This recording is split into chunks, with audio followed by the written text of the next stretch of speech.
Saudara, Timnas gagal lolos ke Piala Dunia, seperti apa evaluasinya? Kita akan bahas bersama mantan penyerang Timnas, Ferry Sandria, yang sudah hadir di studio. Lalu ada juga Ketua Paguyuban Supporter Timnas, Ignatius Indro. Selamat malam, Mas Ferry. Selamat malam, Mas Radi. Dan juga melalui sambungan virtual ada analis sepak bola M. Kusnaini. Selamat malam, Bung Gus. Malam, Mas Radi. Ya. Malam, Coach Ferry. Selamat malam juga, Mas Gus. Selamat malam, Bung Gus. Kita kupas sedikit lah ya pertandingan-pertandingan babak 4 kualifikasi Piala Dunia kemarin yang berlangsung di Arab Saudi. Tapi saya ingin yang tadi malam dulu deh, yang kita hadapi dulu kemarin. Saya melihat ada sangat-sangat nuansa yang berbeda ketika peluit dibunyikan. Wah, ini baru formasi yang benar dan the right man and the right place gitu kalau saya lihat. Mungkin saya berandai-andai mungkin kalau ini diterapkan ketika melawan Arab Saudi akan berbeda ceritanya. Anda punya pandangan lain, Bung Ferry? Pandangan saya kalau kita bicara statistik, saya rasa memang Irak lebih unggul daripada kita. Tapi kan ini sekarang situasinya berbeda. Ya. Kita lihat semalam permainan timnas kita lawan Irak tuh kayaknya enak ditonton. Sangat mendominasi. Sangat mendominasi, tetapi sayang memang peluang-peluang yang ada di depan gawang itu memang agak sulit gitu ya. Karena di center belakang juga, center back belakang juga mereka begitu disiplin dan ketat juga pemain striker kita.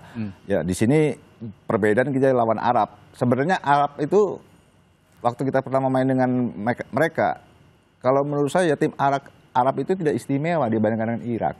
Ya kan?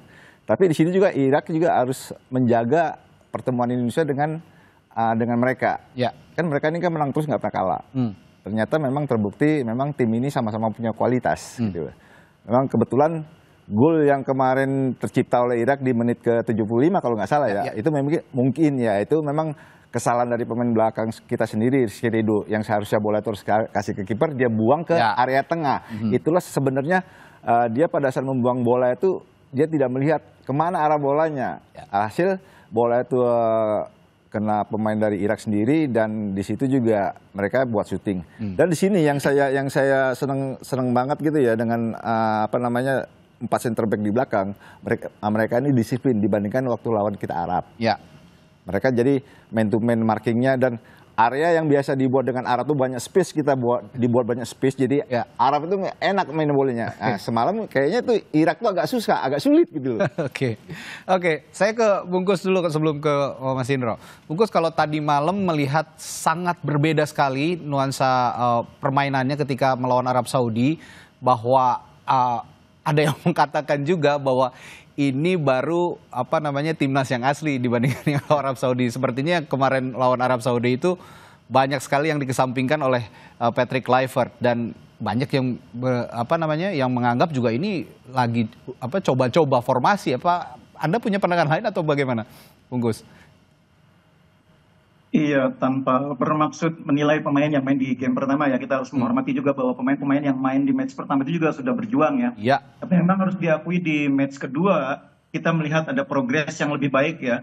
Pemain-pemain lebih disiplin di pertahanan, pemain-pemain juga lebih bisa mengontrol lapangan tengah. Yang masih belum terasa maksimal adalah lini depan ya. Kita punya beberapa peluang tapi tidak bisa dimaksimalkan. Tapi secara keseluruhan saya memang melihat ada progres dari pertandingan pertama ke pertandingan kedua. Nah, yang disayangkan sebetulnya di pertandingan kedua semalam, kita masih kecolongan oleh gol yang dibuat oleh kesalahan kita sendiri. Itu yang saya pikir sayang sekali masih terjadi di pertandingan sepenting ini ya. Dan yang kedua, ketika situasi kita sudah ketinggalan, saya melihat babak kedua tuh Indonesia malah lebih tertekan dibanding babak pertama. Babak pertama kita lebih mendominasi, tapi babak kedua lebih tertekan dan respon pelatih menyikapi situasi itu menurut saya tidak cukup ya. Tidak cukup untuk mengubah situasi. Nah, ini yang saya pikir menjadi problem dalam 2 pertandingan di putaran keempat. Game adjustment ya. Jadi artinya ketika situasi atau skenario yang disiapkan itu tidak berjalan, itu adjustment yang dilakukan pada saat pertandingan, perubahan taktik berjalan, itu sejauh ini saya lihat tidak maksimal ya. Ketika melawan Arab Saudi kan juga kurang lebih sama. Game adjustment-nya agak lambat. Sehingga akhirnya kita kesulitan, kehabisan waktu untuk mengejar. Kemarin juga kurang lebih sama babak kedua seperti itu. Betul kata Bung Gus tadi, tanpa membandingkan siapa yang bermain ketika lawan Arab Saudi, siapa yang bermain ketika lawan Irak. Saya mencoba tidak akan menyalahkan para pemain yang tampil di kedua pertandingan ini, tapi ketika lawan Arab Saudi sepertinya ada beberapa pemain yang diturunkan tidak dalam posisi terbaiknya yang diturunkan oleh Patrick Kluivert. Apakah Anda punya pandangan lain atau analisis ini juga bisa diafirmasi oleh Anda, Bungkus? Iya, jadi sebetulnya orang mungkin menganggap bahwa penempatan Yakob Sayur itu tidak di posisi idealnya. Tapi jangan lupa bulan September itu ada uji coba internasional. Yakob Sayur itu main bek kanan dan main bagus. Jadi dimainkan di bek kanan itu bukan sebuah persoalan gitu ya. Karena emang Yakob bisa main bek kanan maupun wing kanan. Jadi kalau menurut saya sebetulnya bukan soal penempatan yang tidak tepat. Tapi pada saat pertandingan pertama, pemain yang ditempatkan di posisi-posisi tertentu memang tidak semuanya bermain di level terbaik mereka. Jadi pemain itu memang dalam setiap pertandingan kadang-kadang ada yang namanya off day ya, di mana mereka tidak bisa menampilkan permainan terbaik. Beberapa pemain di pertandingan pertama itu off day. Disitulah pentingnya yang saya bilang tadi, game adjustment. Pelatih segera menyikapi situasi ketika pemain tidak bisa tampil sesuai dengan harapan, adjustmentnya bagaimana? Apakah posisinya digeser, pemainnya diganti, atau sebagainya. Jadi game adjustment itulah kuncinya. Yang di pertandingan pertama, terutama ya pertandingan pertama, tidak cepat dilakukan perubahan sehingga kita akhirnya ketinggalan 1-3. Nah pertandingan kedua kemarin, kita juga agak terlambat ketika di babak kedua, kita kebobolan game adjustment-nya menurut saya juga tidak mampu mengubah situasi pertandingan. Oke, nah saya sekarang coba bertanya dari perspektif pecinta sepak bola secara umum ya, Mas Indro ya, penonton sepak bola, penikmat sepak bola yang ada di tanah air. Nah, kalau saya melihat sedikit reaksi ketika melawan Arab Saudi, ketika kita kalah, reaksi publik sepak bola Indonesia sepertinya sangat kesal begitu, sangat kesal. Tapi ketika tadi malam sepertinya luapan kekesalan itu tidak terlalu tampak. Apakah betul begitu? Iya, sebenarnya kan masalahnya kita ketika lawan Arab Saudi kita pernah mengalahkan mereka gitu, mengalahkan mereka kita pernah. Tapi kenapa pas lawan Irak memang ini adalah suatu hal yang berat untuk mengalahkan karena kita belum pernah sekalipun menang lawan Irak. Nah ini yang membuat kekesalan dari supporter ya ketika kenapa pas lawan Arab Saudi kita permainan juga nggak terlalu bagus gitu dan akhirnya kita kalah padahal dulu atau dipegang oleh pelatih sebelumnya Sintayong gitu ya. Ini kita bisa menahan seri di kandang Arab Saudi dan kita menang di kandang sendiri gitu ya. Nah ini yang membedakan antara penerimaan supporter ya terhadap dua pertandingan tersebut. Oke, tapi yang bisa diberikan pesan misalnya oleh supporter dalam dua pertandingan terakhir kira-kira apa sih untuk timnas secara keseluruhan, terutama para pemain yang sepertinya ya agak down juga setelah pertandingan kemarin kalau saya lihat. Iya, kalau saya sih mikirnya bahwa seharusnya ini dua pertandingan ibaratnya sudah final. Karena ini benar-benar penentuan ya, dua pertandingan penentuan apakah kita akan masuk atau tidak ke Piala Dunia. Nah, ini yang harusnya jangan lagi ada uji coba di pertandingan sepenting ini buat timnas kita gitu ya. Jadi uji coba itu cukuplah ketika pertandingan uji coba ketika melawan Lebanon atau lawan Cina Taipei gitu ya.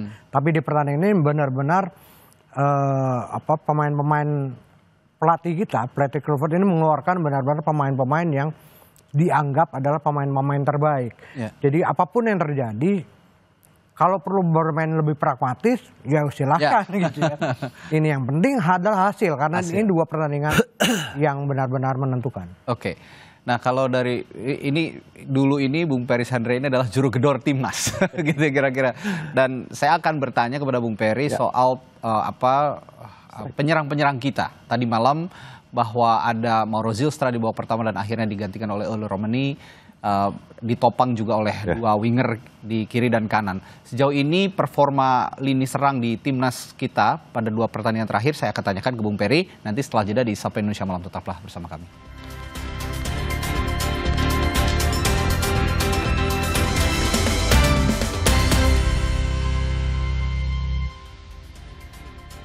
Saudara, usai timnas Indonesia gagal lolos ke Piala Dunia 2026 karena kalah dari Irak, sejumlah warga memberi tanggapannya. Ada yang menyebut karena kesalahan pelatih, ada pula yang bilang bahwa Irak memang memiliki pemain yang lebih unggul. Menurut Mas Fauzan sendiri seperti apa? Ya, pertandingan yang semalamnya sih udah bagus ya mainnya. Cuman ya karena lawan Arab aja kemarin yang udah ngaco.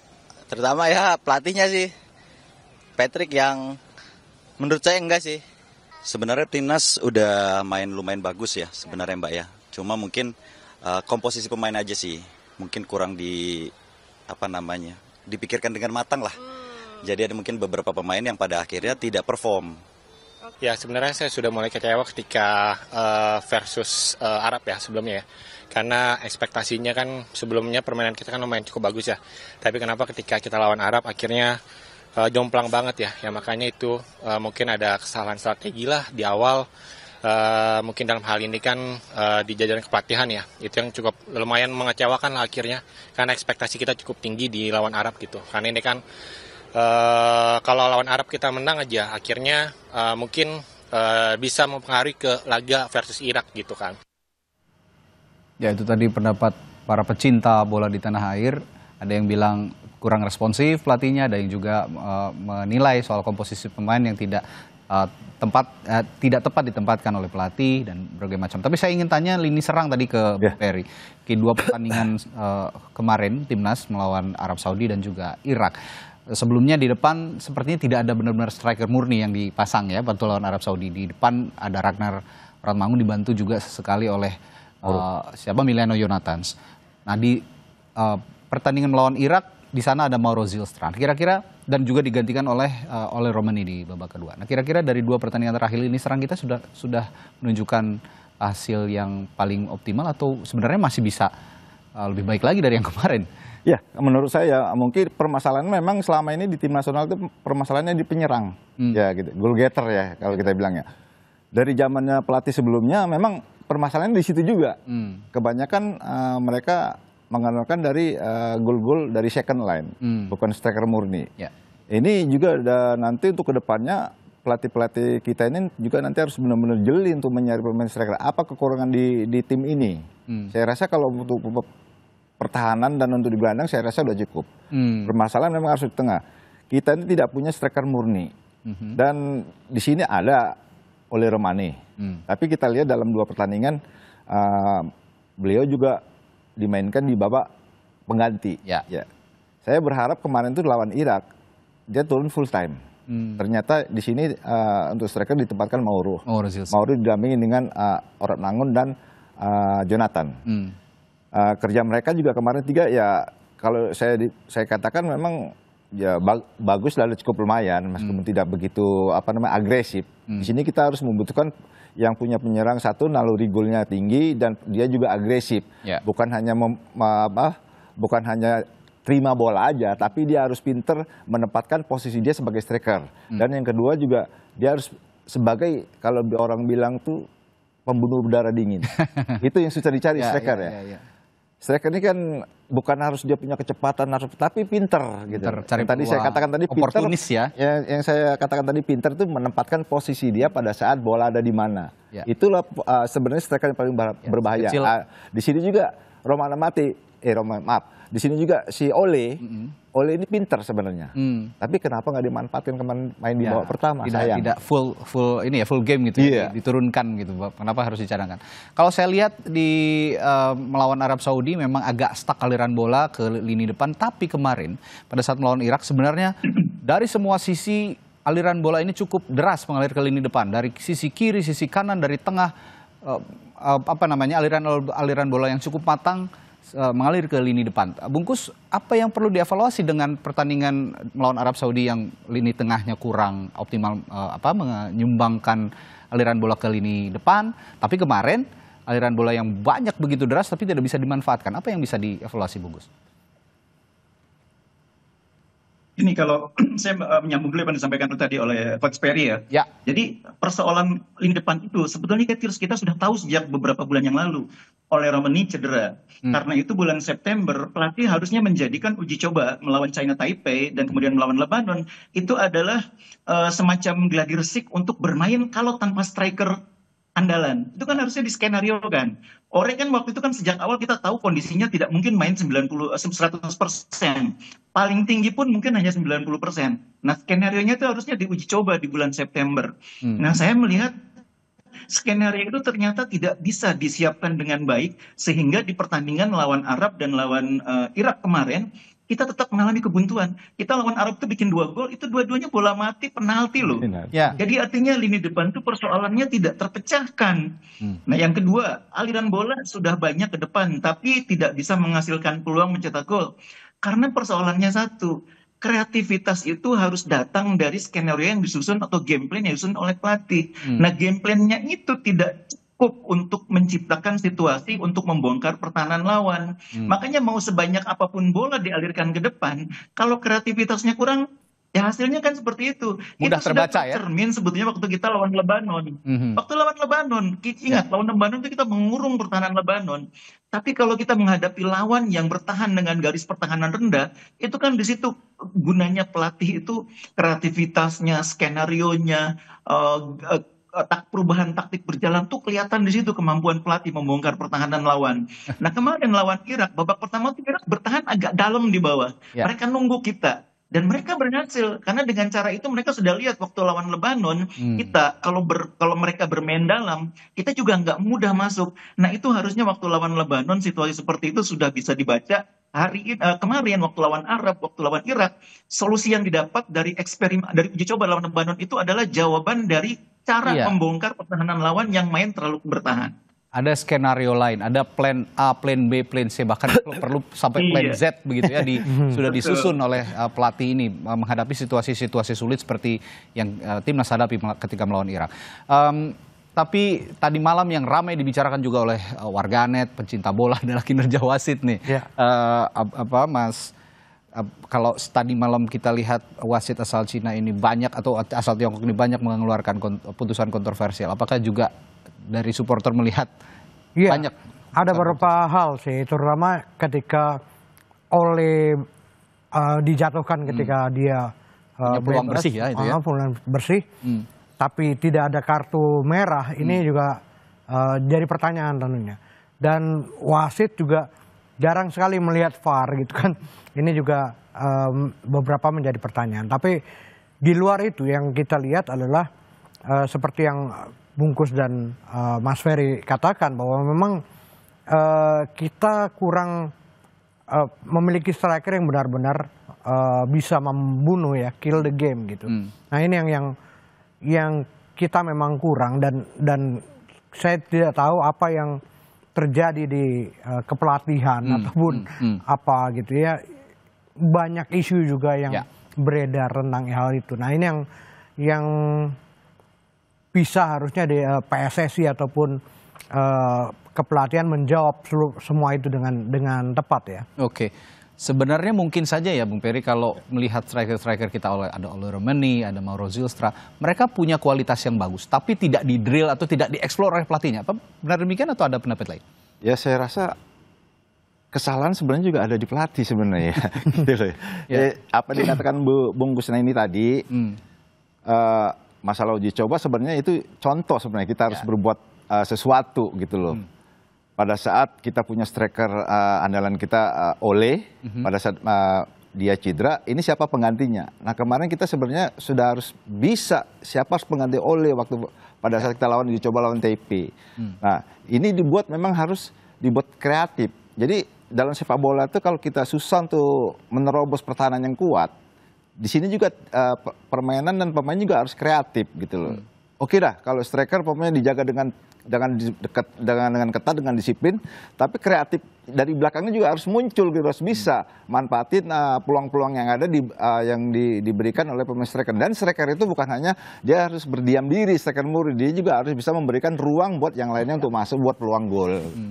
Memberikan celah-celah kemungkinan dari sisi manapun gitu ya di lini depan itu untuk bisa membuka peluang menciptakan gol. Meskipun nanti terciptanya gol tidak dari striker misalnya dari lini tengah, tapi strikernya juga bisa membuka ruang. Untuk sementara ini kan sebelum adanya Ole Romani waktu di zaman pelatih Sintayong yang bisa membuat gol kan dari second line semua, bukan hanya striker. Nah, sekarang ada Ole Romani yang berapa kali pertandingan di round 3 dia bisa cetak sudah 3 gol meskipun dia pendatang baru gitu. Nah, kalau tadi Bung Peri sudah menyinggung sebenarnya ini salah pelatih. Manajer timnas kita juga secara terang-terangan bilang bahwa pelatih ini harus dievaluasi. Tapi cukup dengan pelatih saja atau bagaimana kira-kira Bungkus? Iya, jadi evaluasi ini memang harus menyeluruh. Pemain dievaluasi, manajemen dievaluasi, dan terutama pelatih dievaluasi. Kalau pemain, saya lihat memang semua sudah berusaha menunjukkan kemampuan terbaik ya. Memang ada beberapa pemain seperti yang saya bilang tadi waktu lawan Arab Saudi tampil tidak optimal. Tapi kan ketika pemain tidak optimal seperti yang saya bilang tadi, pelatih bertugas untuk mengoptimalkan, menggeserkah, mengganti formasi kah, mengganti pola kah, mengganti game plan. Nah itu yang menurut saya semuanya emang pada dasarnya itu di tangan pelatih. Keputusan apa yang akan dilakukan oleh pemain di lapangan itu decision making itu dibuat oleh pelatih di pinggir lapangan. Pemain menerjemahkan. Jadi terutama yang harus dievaluasi dan terutama yang harus bertanggung jawab memang jajaran kepelatihan. Sepak bola ya seperti itu. Jadi dalam sepak bola tidak ada pemain yang salah. Seperti halnya dalam tradisi militer tidak ada prajurit yang salah. Yang salah itu jenderalnya. Jenderalnya ya pelatih-pelatih itu. Iya. Oke. Dan kalau kita lihat dalam waktu dekat ya kita harus melupakanlah Piala Dunia 2026 karena sudah pupus begitu ya peluangnya. Tapi di 2027 ada Piala Asia yang akan dihadapi oleh timnas Indonesia nanti kalau nggak salah bulan Februari. Februari 2027. Saya terakhir ke Bungkus di Piala Asia nanti ada tim yang ada sekarang ini bisa menunjukkan prestasi nggak sih kira-kira? Ini tim yang sebetulnya secara kualitas sudah sangat baik ya. Jadi menjelang putaran keempat ini kan ditambah lagi pemain-pemain baru seperti Zylstra, Emiliano Jonathan, Emil Audero. Itu sebetulnya sangat meningkatkan kualitas tim ya. Jadi sebetulnya dengan kualitas tim yang kita miliki saat ini, sebetulnya kita seharusnya tidak ada di peringkat di atas 100. Harusnya ada di bawah 100 ya. Dan itu saya pikir harus bisa diimplementasikan kalau kita punya pelatih yang bagus ya. Pemainnya sudah bagus kok, materinya sudah bagus. Tinggal bagaimana pelatih, istilahnya gini, bahan bakunya tuh sudah bagus nih, lengkap nih, apa aja ada, mau daging, mau ikan, mau apa. Nah yang jadi masak nih, juru masaknya, kokinya harus jago memanfaatkan itu semua. Bukan koki nasi goreng kali Mas. Oke, ini selain juga Piala Asia juga timnas U23 juga akan menghadapi SEA Games ya. Nanti dan ini juga kesempatan untuk mencari bibit-bibit baru yang juga bisa dipromosikan ke tim senior. Salah satunya juga menebalkan potensi Ivar Jenner ya. Ivar Jenner yang sekarang juga yang nanti juga akan dimainkan di SEA Games 23 untuk menghadapi mungkin nanti di Piala Asia di tahun 2027. Baik, terima kasih analisisnya Bung Peri. Terima kasih Mas Radi sama-sama. Dan juga Bung Kus sudah bergabung di Sapa Indonesia hari ini. Kita jumpa lain waktu di kesempatan pertandingan timnas lainnya. Terima kasih Bung.